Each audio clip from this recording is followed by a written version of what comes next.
Hello, my name is Benjamin Hart. I'm an American attorney and the managing director of Integrity Legal here in Bangkok, Thailand. As the title of this video suggests, we're discussing, issues associated with dual nationality in Thailand. Thought of making this video after reading a recent article in the Pattaya Mail, pattayamail.com. Article is titled, Thai Compulsory Insurance for All Foreigners Threatens Chaos. Urge those who are watching this video, it's worth a read. That article's got a lot of good information in it.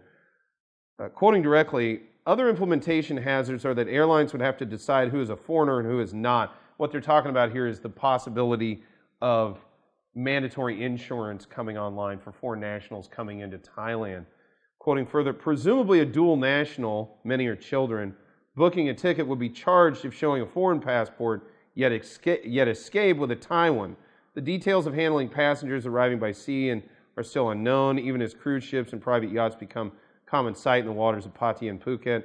There is still no confirmation on any age limits for the compulsory insurance, which could make it impossible for the advanced elderly to enter without an independent policy, which they likely could not obtain in any case.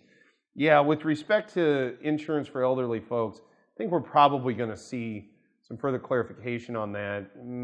I would say sometime by the end of the year, going into the new year, we will probably start to see some inclination on where that is going. Now, for those who are concerned about this, I would not fret. This is not a reason to panic. Don't worry too much.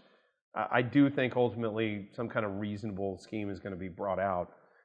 The reason for the video, though, just to quote this again, presumably a dual national, many are children, booking a ticket will be charged if showing a foreign passport, yet escape with a Thai one. Yeah, most children generally speaking, again, dual nationality, it can be a complex and nuanced thing, so it very much depends on the two nations you're talking about. But by and large, children who are considered under the age of consent, well, not the age of consent, the age of majority in a given jurisdiction, so for example, 18 in the United States, generally speaking, 20 in Thailand, don't necessarily have to make determinations as to whether or not they're a national of two countries, they're a national of only one country and want to give up their other nationality. They don't have to make those decisions until essentially they come of age.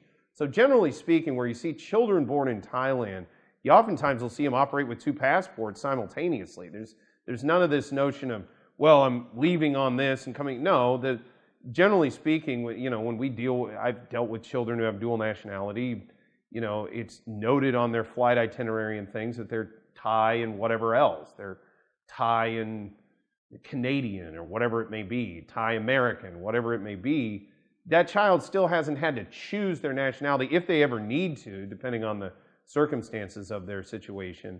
They've never had to choose if they're exclusively one nationality or the other. So really, when reading that excerpt, I thought it was worth noting that, if you're only using one passport, but you don't have to do that. In fact, you really should have the child travel out, if it's a Thai, on their Thai passport and enter whatever other country they may be a national of on their other passport, and just use both of those passports exclusively for the entrance to the country to which they pertain. And again, in Thailand, this would negate any need I would see with respect to this insurance requirement, because they would be noted as a Thai national, notwithstanding the fact they may have another passport in another country.